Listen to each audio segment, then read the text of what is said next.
Okay દોસ્તો, હું Solanki Ranjit SN વિદ્યાલય દ્વારા શરૂ કરાયેલ ઈ લર્નિંગ સેશનમાં આપનું હાર્દિક સ્વાગત કરું છું।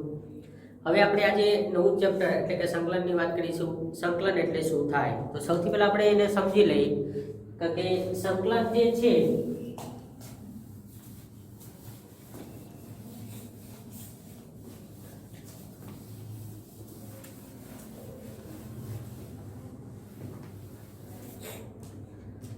સંકલન છે એ શું છે, તો કે સંકલન એટલે સિમ્પલ આપણે જે છે એ સમ એટલે કે આપણને ખબર છે સરવાળો છે।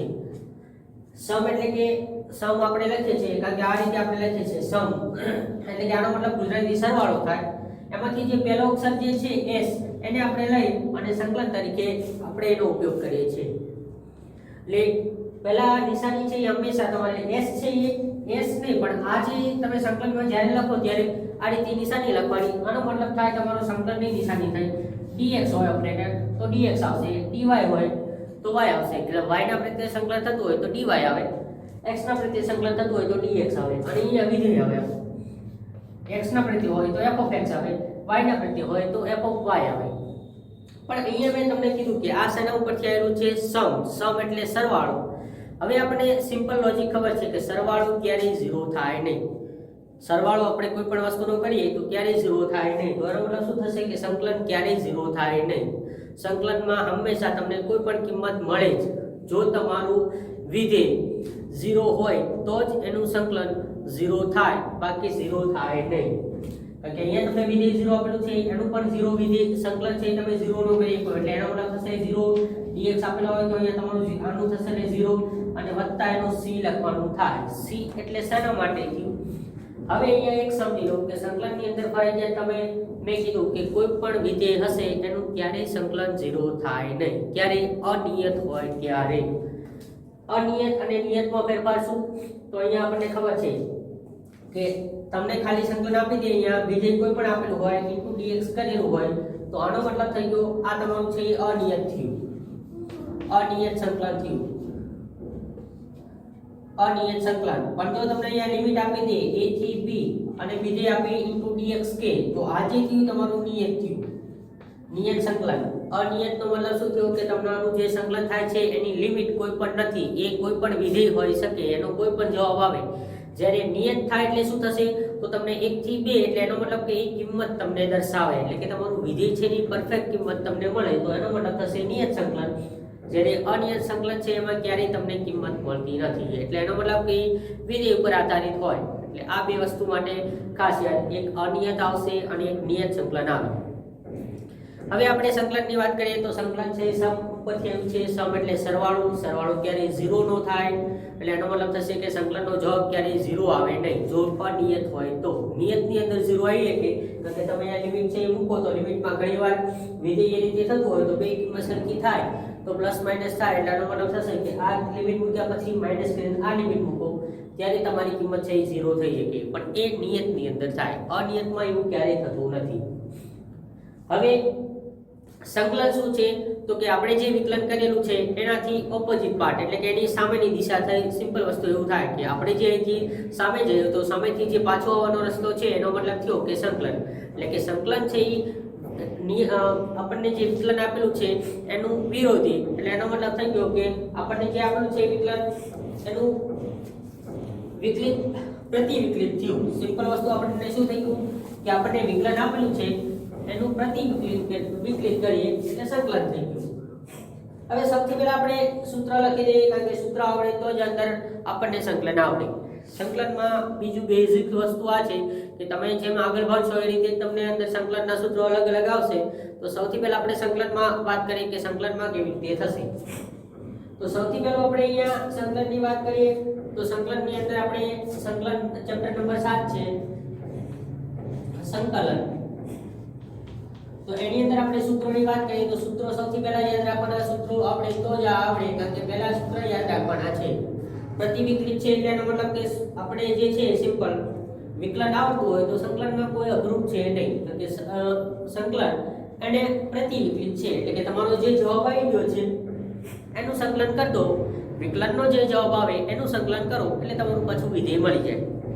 હવે અહીંયા તમારે ખાસ યાદ રાખવાનું તો પહેલું સૂત્ર આપણે અહીંયા લખીએ કે અહીંયા સંકલનની અંદર તમને sin x આપેલું હોય dx તો આનું શું થશે તો કે આપણે પહેલામાં શું કરતા હતા sin હોય તો એનું ડાયરેક્ટ cos વિકલન વિધેય વિકલન થતું હતું જ્યારે અહીંયા શું થશે sin નું માઈનસ cos x થાય અને પ્લસ c ફરજિયાત લખવાનું શું કરવાનું cos x c લખવાનું કારણ શું કારણ કે જો તમને અહીંયા સિમ્પલ વસ્તુ છે કે હું અહીંયા d/dx વિધેય મને અહીંયા આપેલું છે માની લો કે અહીંયા આપેલું છે sin x 1 આપેલું છે વિકલન માટે આ રીતે વિધેય આપેલું છે તમે વિકલન અહીંયા શું કરો છો તો કે sin x નું શું થાય છે તો કે વિકલન છે એ cos x થાય અને વત્તા આ કિંમત છે એ તમારું શું થઈ ગયું 0 થઈ ગયા આવું થઈ ગયું હવે મેં તમને કીધું કે પ્રતિ વિકલિત છે સંકલન એટલે શું થયું એટલે કે આનો મતલબ શું થઈ ગયો કે સિમ્પલ અહીંયા વસ્તુ આપણે લખી દઈએ તો આનો જવાબ શું આવી ગયો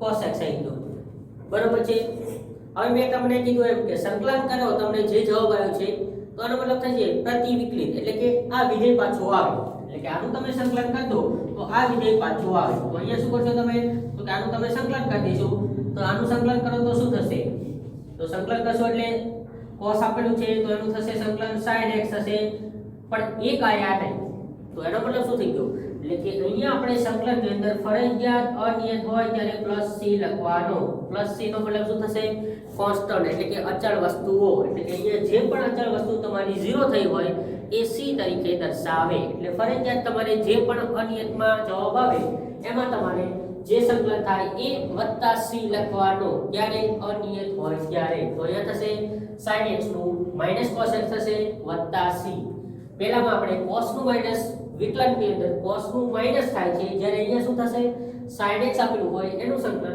-cos x થાય ચલો બીજું સૂત્ર તો અહીંયા આપણને આપેલું છે cos x dx તો cos x નું શું થશે અહીંયા તો કે સીધું sin x થશે સંકલન અને +c અહીંયા જે આપણને આપેલું છે cos x આપેલું હોય તો cos x નું થશે sin x +c અહીંયા આપણને આ રીતે મળશે અને પછી ત્રીજું સૂત્ર તો કે આપણે tan નું શું કરેલું હતું તો કે sec વર્ગ હતું તો અહીંયા થશે sec વર્ગ dx જો sec વર્ગ આપેલું હોય dx હોય તો એનું સંકલન શું થશે તો અહીંયા થશે tan x + c sec વર્ગ આપેલું હોય તો એનું મતલબ થશે તમારું અહીંયા tan x + c અહીંયા આપણને આપેલું હોય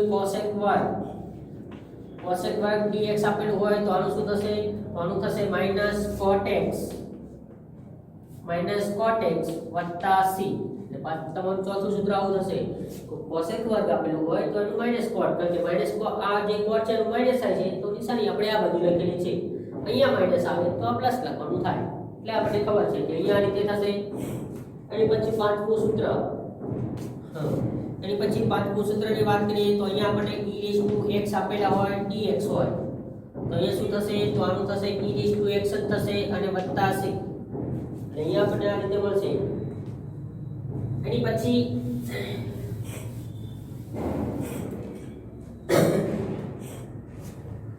પાંચમું સૂત્ર થશે e⁻ આપેલું તો આ રીતે થશે છઠ્ઠું સૂત્રની વાત કરીએ તો અહીંયા આપણને આપેલું હોય x⁻n આપેલા હોય dx હોય તો શું થશે અહીંયા તો કે અહીંયા ઘાતમાં વધારો થાય પહેલામાં ઘટી હતી તો અહીંયા ઘાતમાં વધારો થાય x⁻n + 1 અને છેદમાં આવશે n + 1 + c એટલે કે આ જે ઘાત લખો છો એ ઘાત તમારે ફરજિયાત છેદમાં લખવાની થાય એટલે અહીંયા થશે x⁻n + 1 છેદમાં n + 1 હવે આ જ રીતે જો અહીંયા તમને આપેલું છે સાતમું સૂત્ર અહીંયા લખી દઉં છું કે જો તમને e⁻ ખાલી આપેલું તો એની જગ્યાએ e⁻ax આપે આમાં e⁻x હતા તો એનો એ જ થાય પણ અહીંયા e⁻ax આપે તો શું થશે તો કે અહીંયા થશે e⁻ax અને છેદમાં અહીંયા શું થશે તો કે અહીંયા જે આપણે ગુણાકારમાં a લખતા હતા એની જગ્યાએ અહીંયા શું આવશે છેદમાં a આવે વિકલનમાં શું કરતા હતા e⁻x નું e⁻x પછી ઘાતનું કરતા હતા તો ઘાતનું શું આવતું હતું a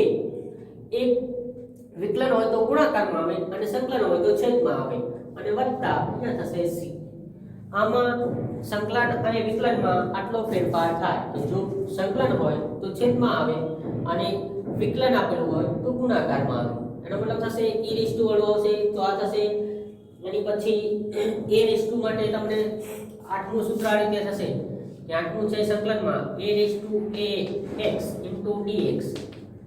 તો આના માટે શું થશે? તો અહીંયા આના માટે આપણને ખબર છે કે a raised to x no a raised to x into log a લખતા હતા, એની જગ્યાએ અહીંયા છેદમાં આવે log a વત્તા c. પહેલામાં શું કરતા હતા આપણે? log a છે એને શું લખી દેતા હતા? છેદમાં લખતા હતા. જ્યારે અહીંયા શું આવશે? સોરી, ગુણાકારમાં લખતા હતા, અહીંયા આપણને છેદમાં લખાય. એટલે અહીંયા છે એનું આ રીતે થશે. એની પછી આપણે નવમું સૂત્ર લખી દઈએ. તો નવમા સૂત્રમાં આપણે એ લખતા હતા 1/x dx. 1/x dx હોય તો એનો મતલબ શું થશે? આ શેનું વિકલન બતાવે છે? તો કે log નું, એટલે અહીંયા થશે આને લખીએ કે log x અને વત્તા અહીંયા થશે c. એટલે નવમા એક્ઝામ્પલમાં થશે 1/x dx બરાબર, તો એનો મતલબ થશે log x વત્તા c. એની પછી 10મું સૂત્ર લખીએ આપણે. 10મામાં કઈ રીતે આવશે? તો કે 10મું સૂત્ર આપણું આ રીતે થશે સંકલનમાં. અહીંયા આપણને આપેલું હોય કે 1/, એક સૂત્ર આપણે આવું લખેલું હતું 1/વર્ગમૂળમાં શું લખ્યા હતા? 1 - x નો વર્ગ dx. તો આ શાનું વિકલન બતાવે છે? તો કે આપણને ખબર છે કે આ શાનું છે? sin ઇન્વર્સ x વત્તા c. કારણ કે sin ઇન્વર્સ x આપેલું હોય એનું વિકલન શું લખતા હતા આપણે? 1/, અહીંયા થશે 1 - x², એટલે sin ઇન્વર્સ થશે. એની પછી 11મું સૂત્ર લખી દઈએ કે સૂત્ર આ રીતે થાય. પહેલા સમજી લો 10 સુધીના સૂત્ર કેવી રીતે થશે? તો કે sin x નું થશે -cos x વત્તા c. cos x આપેલું હોય તો એનું સંકલન થશે sin x વત્તા c. sec વર્ગ dx આપેલું હોય તો શું થશે? તો એનું સંકલન થશે tan x વત્તા c. cosec વર્ગ dx આપેલું હોય તો શું થશે? -cot x વત્તા c. પાંચમું છે e⁻x dx આપેલું હોય તો એનું થશે e⁻x વત્તા c. એ જ રીતે આમની જગ્યાએ જો સાતમું સૂત્ર લખેલું છે e⁻x આપેલું હોય તો એ શું થશે? e⁻x અને છેદમાં લખાય a વત્તા c. સેમ x⁻n આપેલા હોય તો વિકલન હોય તો શું થશે? ઘાત આગળ આવે, જ્યારે આમાં શું થશે? એક ઘાતનો વધારો થાય અને એ જે ઘાત વધે એ છેદમાં લખવાની થાય. તો અહીંયા x⁻n વત્તા 1 અને છેદમાં થશે n વત્તા 1 અને વત્તા c. a⁻x નું તો એનું વિકલન સંકલન થશે a⁻x અને છેદમાં log a આવે વત્તા c. 1/x નું શું થશે? તો કે એનો મતલબ થશે log x હશે વત્તા c. અહીંયા થશે 1/1 - x નો વર્ગ, સોરી વર્ગમૂળમાં x નો વર્ગ dx હશે તો એનું થશે sin ઇન્વર્સ x. એ જ રીતે 11મું પણ અહીંયા લખી દઉં છું કે જો અહીંયા તમને માઈનસ આપેલું હોય -1/વર્ગમૂળમાં, અહીંયા હોય 1 - x નો વર્ગ dx. આ વત્તા હતા એની જગ્યાએ ઓછા હોય તો આ શું બતાવશે? તો કે આ થશે cos ઇન્વર્સ x. તો આનો મતલબ થશે cos ઇન્વર્સ x વત્તા c. અહીંયા છે એ 11 સૂત્ર આપણે આ રીતે લખ્યા. હજુ 2-3 સૂત્ર છે એ લખી નાખીએ કે cos ઇન્વર્સ નું આ રીતે થાય. ચલો એની પછીનું એક્ઝામ્પલ છે એનું સોરી સૂત્ર છે 2-3 એ લખી દઈએ. અને આમાં શરત થશે -x <1 અને આમાં પણ શરત થશે -x <1. અને આમાં શું થશે? x ની કિંમત આપણને ખબર છે કે x <0 હોય તો લખાય. એનો મતલબ થશે x <0 માટે લખાય. એટલે આપણને જે સૂત્ર મળ્યા એમાં આ રીતે લખાય. ચલો એની પછી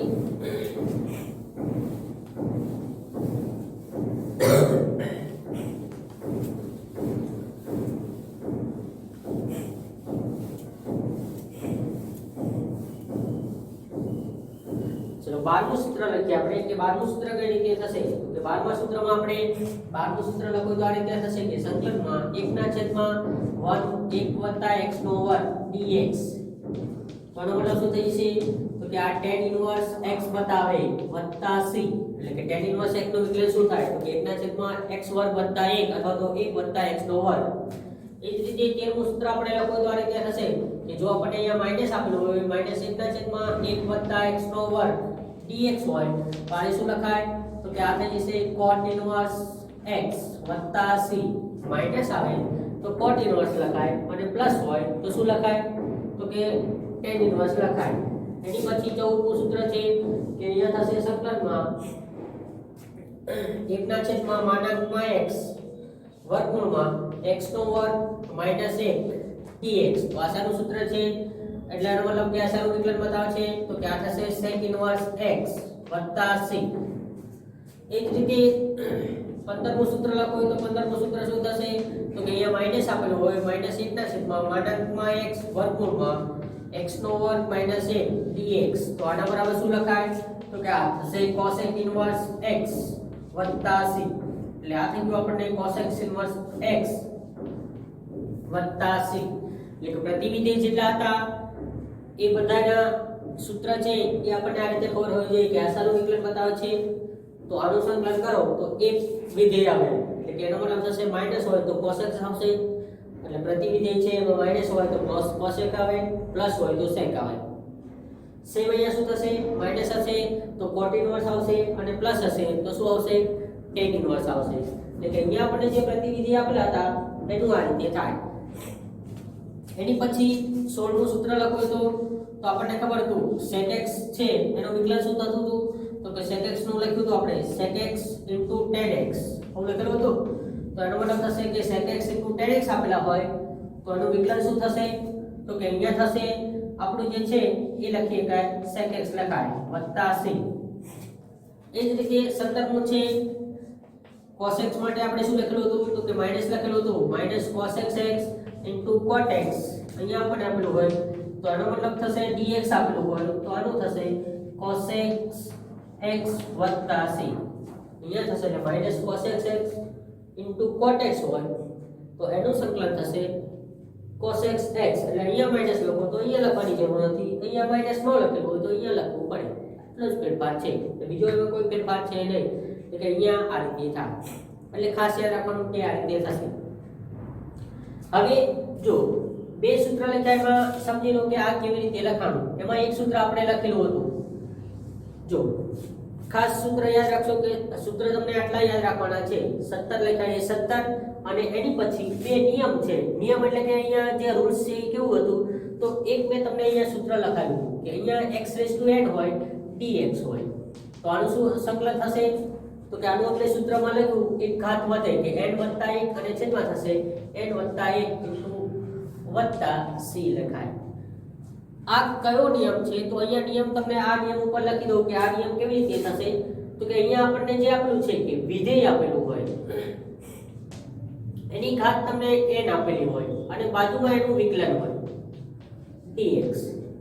શું હશે વિધેય એની કોઈ પણ ઘાત આપેલી હોય બાજુમાં એનું વિકલન હોય તો વિધેયની જે ઘાત છે એમાં એક વધારો થાય અને એ છેદમાં લખાય. તો આનો મતલબ શું થશે તો અહીંયા જે આપેલા હતા f(x) એની એક ઘાતમાં વધારો થાય એટલે કે n+1 અને છેદમાં થશે n+1 + c.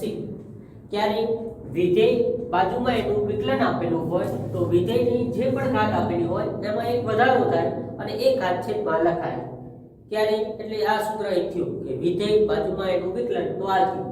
તો ઉપરનું સમજી લો કે અહીંયા તમને માની લો કે અહીંયા આપેલું છે x⁻n આપેલા છે બાજુમાં તો એક હોય કારણ કે એક તો બધા સાથે ગુણેલા થઈ ગયા dx. આવું ઉપરનું સૂત્ર છે આ રીતે થશે. તો આ શું થઈ ગયું તો કે આ તમારું થઈ ગયું f(x) એટલે કે આ થઈ ગયું વિધેય અને આ શું થઈ ગયું એક શું બતાવે છે આ ઘાત છે. મેં તમને કીધું કે ઘાત વિધેયની કોઈ પણ ઘાત હોય આપણે ઘાત જોવાની નથી, ખાલી વિધેય જોવાનું છે. વિધેય થઈ ગયું x.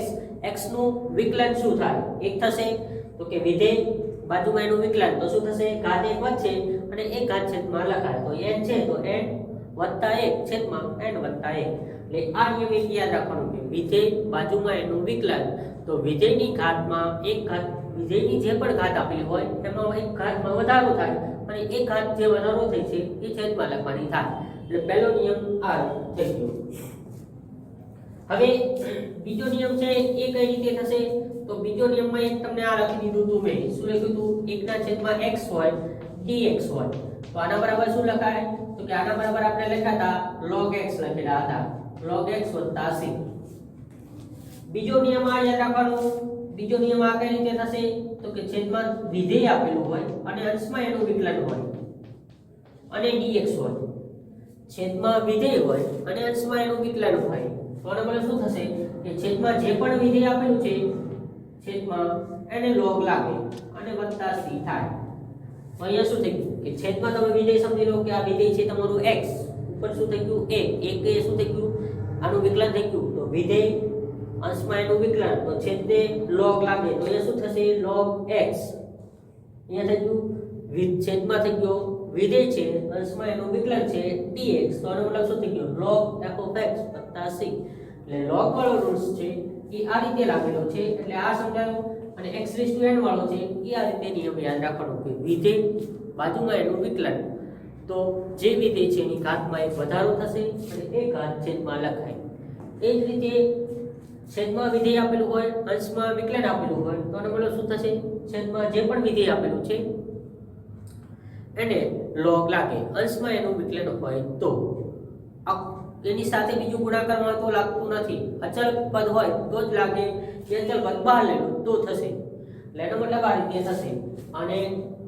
18મો એક રૂલ્સ છે એ લખી નાખો કે 18મો શું થશે કે અહીંયા તમને કોઈ પણ અચળ સંખ્યા આપેલી હોય c આપેલા હોય એટલે કે તમને અહીંયા અચળ પદ આપેલું હોય કોઈ પણ dx હોય તો અહીંયા શું થશે તો કે આ જે અચળ પદ c છે એને તમારું છે એ cx તો ઓલરેડી થાય અને વત્તા c તો લખાય c એટલે આ બીજો c છે અચળ પદને અહીંયા આપણે લખી દઈએ માની લો અચળ પદ તમને કોઈ પણ a આપેલું છે એ છે એ તમારો અચળ છે તો અચળ પદ છે તો અહીંયા શું થશે અચળ પદ છે એની સાથે x લાગે તો એનો મતલબ થશે કે અચળ પદ તમને કોઈ પણ આપેલું હોય a તો એનું શું થશે ax + c એ અચળ છે એટલે કે અચળ વિધેયનું 0 સંકલન થતું નથી પરંતુ શું થશે એની સાથે x ના પ્રત્યે સંકલન થતું હોય તો x લાગશે y ના પ્રત્યે હોય તો અહીંયા y લાગશે અને વત્તા c તો લખવા જ પડે એટલે ખાસ રાખજો અચળ વિધેયનું ક્યારે સંકલન 0 થતું નથી 18 સૂત્ર જે આપણે લખ્યા એ 18 યાદ રાખવાના અને પછી આપણે સ્વાધ્યાય જે આપેલું છે એને રિલેટેડ આપણે કરવાના થાય તો ચલો સ્વાધ્યાય આપેલું છે હવે સ્વાધ્યાયની ગણતરી કરી નાખીએ અને બે નિયમ તમને લખાયા વિધેય બાજુમાં એનું વિકલન છેદમાં વિધેય અંશમાં એનું વિકલન અંશમાં વિકલન હોય તો log લાગશે વિધેય બાજુમાં એનું વિકલન હોય તો ઘાતમાં એક વધારો થશે અને એ જ ઘાત છેદમાં લખાય ચલો હવે આપણને જે છે એ સ્વાધ્યાયની અંદર જોઈએ તો આપણે સીધું ડાયરેક્ટ આપેલું નથી એટલે કે આપણને જે સ્વાધ્યાય આપેલું છે એમાં સૌથી પહેલા આપણે કયા એક્ઝામ્પલ કાઢીશું તો કે અહીંયા જે આપેલા છે એક્ઝામ્પલ નંબર 6 થી જે આપેલા છે એને આપણે ગણીએ પહેલા કારણ કે અહીંયા આપણે 6 થી આપેલા છે એ જ એને એ રીતે ગણાય હવે જો ત્રીજો નિયમ તમારે લખો તો આ રીતે થશે કે સંકલનમાં તમને બે વિધેય આપેલા હોય f of x + g of x આપેલા હોય dx હોય તો આના બરાબર શું થશે તો કે બે વિધેય છે બેને અલગ અલગ લાગે એટલે એનો મતલબ શું થશે f of x dx વત્તા અહીંયા શું થશે સંકલનમાં અહીંયા થશે g of x dx એટલે ત્રીજો નિયમ આવો થશે પહેલા બે લખાયા વિધેય બાજુમાં વિકલન એક એ લખ્યો એની પછી બીજો આપણે લખ્યો છેદમાં લખ્યો a અને ત્રીજો આ થશે વત્તા હોય તો વત્તા આવે અને ઓછા હોય તો એ ઓછા લાગે એટલે કે સરવાળા બાદબાકીનો નિયમ થયો કે બેને અલગ અલગ લખી શકાય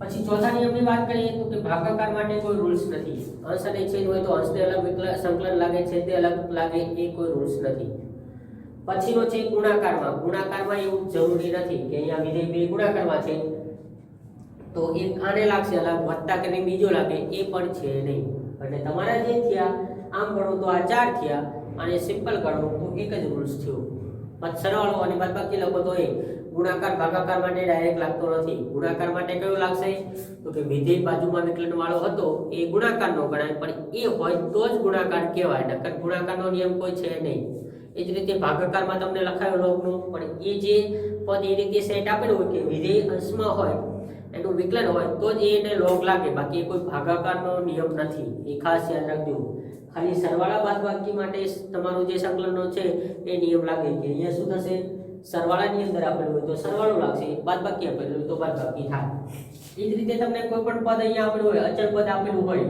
એ ઇન્ટુ તમારું કોઈ વિધેય આપેલું હોય f of x dx એ તમારો અચળ હોય તો એનો મતલબ શું થશે કે અચળ છે એ બહાર આવી જશે એટલે કે એ બહાર આવી જાય વિધેય આપેલું છે f of x dx અનુસંધાન થાય એટલે કે અચળ છે એને બહાર લઈ જવાનું અને જે વિધેય આપેલું છે એનું આગળ જે સૂત્ર લખેલા છે એને રિલેટેડ કોઈ પણ હોય તો એ રીતે સંકલન થાય એટલે કે તમને 18 સૂત્ર લખેલા છે 18 સૂત્ર ઉપર જ આધારિત છે એ 18 સૂત્ર આવડે તો તમને જે છે આગળનું આપણને બેઝિક સંકલન આવડી જાય. પછી આગળ જે રીતે નિયમ આવતા જશે એ રીતે આપણે લખતા જઈશું. વધી તમારા 30 જેવા સૂત્ર છે, એટલે કે 30 સૂત્ર નથી આખા, 30 જેટલા થાય બધા થાય. બાકી સંકલનમાં બીજું કંઈ છે નહીં. સંકલનમાં તમારે એને બેઝિક ફોર્મમાં એ 30 સૂત્ર રિલેટેડ બનાવવાનું, એટલે કે એના આધારિત બનાવવાનું, પછી એનું તમે સંકલન કરી શકો. ડાયરેક્ટ કોઈ પણનું સંકલન થાય નહીં. સંકલન ક્યારે થાય? તો આપણે જે 18 સૂત્ર લખ્યા હોય એ, અથવા તો આપણે જે અહીંયા બે નિયમ આગળ શીખ્યા એ અને બે નિયમ આ 4 નિયમ ઉપર આધારિત તમારું વિધેય રકમ બને તો જ એનું સંકલન થાય. ડાયરેક્ટ સંકલન થતું નથી. એ ખાસ યાદ રાખજો. તો આ રીતે થશે, એટલે કે સરવાળો બાદબાકી ગુણાકારનો ક્યાંય છે નહીં, પણ વિધેય બાજુમાં વિકલન હોય તો જ થાય. ભાગાકારનો ક્યાંય નિયમ નથી, એટલે કે ભાગાકારમાં તમારું છેદમાં વિધેય હોય, અંશમાં એનું વિકલન થતું હોય તો જ એ રીતે થાય. બાકી ભાગાકારનો નિયમ નથી. અને અચળ પદ માટે ગુણાકારમાં અંદર આપેલું હોય તો એ બહાર આવી જશે. જે વિધેય આપેલું છે એનું વિકલન સંકલન થાય. હવે આપણે સ્વાધ્યાયની વાત કરીએ. છઠ્ઠા એક્ઝામ્પલથી શરૂઆત કરીએ. સ્વાધ્યાય આપણે આપેલું છે 7.1, કારણ કે આપણે પહેલા સૂત્રો લખ્યા છે એટલે સૂત્ર રિલેટેડ છે આપણે લખીએ. કારણ કે પહેલામાં છે વિકલિતવાદી, પછી લખીએ. પહેલા સિમ્પલ આ વસ્તુ લખીએ કે આ કેવી રીતે થાય. તો છઠ્ઠા એક્ઝામ્પલથી, તો છઠ્ઠો એક્ઝામ્પલ આપણને આપેલો છે, શું આપેલું છે કે સંકલનમાં 4e અહીંયા આપેલા છે 3x વત્તા 1 ઇન્ટુ dx આપેલા છે. સૌથી પહેલું શું આપેલું છે 4e x વત્તા 1, એનો મતલબ થઈ ગયો કે બેને અલગ અલગ વિધેય કેવું થયું, f(x) વત્તા g(x) જેવું થયું. તો સૌથી પહેલા બેને શું થશે, અલગ અલગ સંકલન લાગશે. તો સૌથી પહેલા બેને અલગ અલગ સંકલન લગાડીએ તો એ થશે 4e3x dx વત્તા આને અલગ લાગશે તો આનો મતલબ શું થશે 1dx. શું થશે 1 dx. આમાં 4 છે એ અચળ પદ થઈ ગયું, ગુણાકારમાં છે એટલે બહાર લઈ લઈશું. તો કે 4 અહીંયા થશે e3x dx વત્તા અહીંયા થશે 1 dx. તો આપણે કયો નિયમ લગાડ્યો, છેલ્લે લખ્યો a કે અચળ પદ છે એ બહાર આવી જશે, એટલે કે અચળ પદ બહાર લઈ લીધું, જે બધા એનું સંકલન કરી દીધું એટલે આ રીતે થશે. ચલો અહીંયા થશે એટલે 4 તો આપણને ખબર છે કે જે હતી ઘાત એનું થશે, પણ ઘાતમાં અહીંયા જે ગુણાકારમાં હોય એને આપણે શું કરતા હતા, અહીંયા જે ઘાતની અંદર x ની સાથે જે ગુણાકારમાં હોય, વિકલન હોય તો બાજુમાં ગુણાકારમાં આવે અને સંકલન હોય તો છેદમાં આવે. તો એ થશે છેદમાં 3 વત્તા બધા અહીંયા c બધા બેને લખવાનું, એક જ c લખવાનું. અહીંયા જો બે વિધેય હોય, 3 હોય, સરવાળામાં હોય તો છેલ્લે એક જ c લખવાનું. આનો c અલગ અલગ લખવાના નહીં. 2-3 વિધેય હોય તો એક જ લખવાનું, એક હોય તો એક જ વાર લખવાનું થાય. એક હવે એક આપેલા છે તો એક તો અચળ થઈ ગયા. તો આનો મતલબ શું થયું કે જ્યારે પણ તમને સંકલનમાં જો યાદ રાખવું હોય તો સૂત્ર તરીકે યાદ રાખી દેવાનું કે જ્યારે પણ તમને સૂત્રની અંદર 1dx આપે તો આનો મતલબ x થાય, x વત્તા c લખાય. એટલે આપણે અહીંયા x વત્તા c થાય એટલે કે અહીંયા શું થશે, એકનું સંકલન છે અચળ પદ થયું તો એનું x થશે, કારણ કે અચળ પદ આને આપણે x ગુણેલા હતા એ x વત્તા અહીંયા થશે c. આ આપણો જવાબ થયો. તો આનો મતલબ થઈ ગયો કે જવાબ લખો તો લખાય 4e3x છેદમાં 3 વત્તા x અને વત્તા c. આ આપણો છઠ્ઠાનો જવાબ થયો. એટલે કે સંકલનમાં ખાસ યાદ રાખવાનું શું કરવાનું થશે, તો કે સંકલનની અંદર આપણને જે પણ વિધેય આપેલા છે પહેલા જોવાનું કે આપણને આપણું છે એમાં સરવાળાનો નિયમ લાગશે કે બાદબાકીનો લાગશે. અલગ કરી દઈશું વિધેયને, અલગ અલગ સંકલન આપી દઈશું. પછી કયો નિયમ લાગશે એ જોવાનું કે ગુણાકાર છે અચળ પદ સાથે ગુણાકારમાં છે તો આગળ નીકળી જશે અને વિધેયનું થશે. પછી જોવાનું કે આપણે કયા સૂત્ર રિલેટેડ થશે, કારણ કે અહીંયા જે છે પછી આપણે જે સૂત્ર લખેલા છે એને આધારિત જ થશે, એના સિવાય કંઈ થશે નહીં. કે એવું પદ તમારું આવે તો તમારે એને ફરજિયાત આપણે 18 સૂત્ર છે એને રિલેટેડ જ ફેરવવાનું થાય. એને આધારિત ન ફેરવો ત્યાં સુધી તમે સંકલન કરી શકો નહીં. એનો મતલબ થશે છઠ્ઠાનો જવાબ આ રીતે થાય.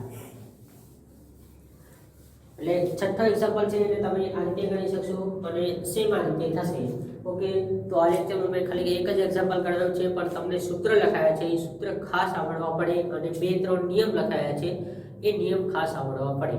આ આવડે એટલે તમને સંકલન છે ઇઝીલી આવડશે, આમાં કંઈ પણ છે નહીં. એટલે ખાસ યાદ રાખજો.